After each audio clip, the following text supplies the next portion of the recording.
korupsi. Pasti lu pernah dengar kan dengan kalimat itu, atau bahkan sering lihat di berita. Coba aja lu ketik korupsi di Google. Dan pasti lu juga udah pada tahu kan, korupsi itu adalah tindakan yang merugikan orang lain. Tapi, lu tahu nggak sih gimana cara kerjanya korupsi? Sebelum itu, disclaimer ya, jadikan video ini untuk pembelajaran aja, bukan untuk ditiru, oke?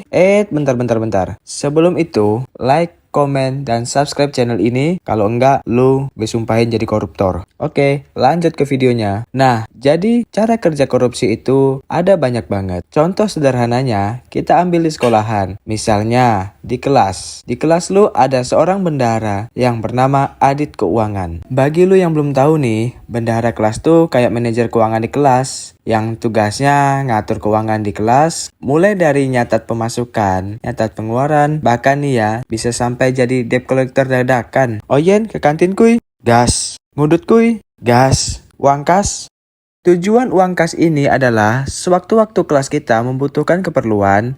Misalnya, sapu pada rusak, gagangnya pengepel dipatahin sama Dennis, dan lain-lain. Jadi, lulu pada gak perlu patungan lagi untuk membeli barang-barang tersebut. Pada intinya, uang kas ini diperlukan untuk seputaran kelas. Sampai di sini sudah paham kan?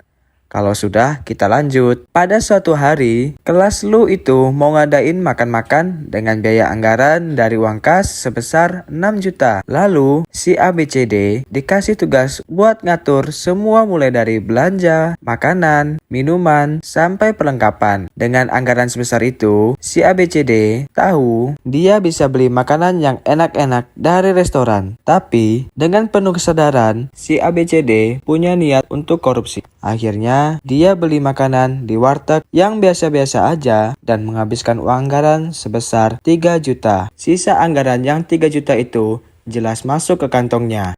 Pas hari H, acaranya sih berjalan dengan lancar, walaupun teman-teman lu sedikit kecewa dengan menu makanan yang ada. Dan ada beberapa teman-teman lu yang mulai curiga nih ke ABCD. Setelah acara selesai, dengan santainya ABCD mengasih laporan ke teman-temannya. Dan benar aja, ternyata anggaran yang dikeluarkan udah sesuai dengan laporan yang dibuat ABCD. Temannya pun pulang tanpa rasa curiga. Loh, kok bisa? Bisa dong, karena ABCD ini pintar dalam hal manipulasi data. Makanya, dia bisa buat di laporan 6 juta. Padahal, cuman kepakai 3 juta doang. Kalau lu pada nonton X Hunter, si ABCD ini ibaratnya Hisoka, yang memiliki nen manipulator yang mampu memanipulasi orang dan data. Kelihatannya sih mungkin gak ada yang dirugikan, karena acara makan-makannya tetap berjalan dengan lancar, dan semua tetap kenyang. Tapi tetap aja ada yang dirugikan, yaitu teman-temannya sendiri. Coba aja si ABCD gak korupsi, mungkin gak bakalan ada muncul gosip atau dicurigai sama teman-temannya. So, udah pada kebayangkan gimana cara kerja korupsi? Tapi ingat,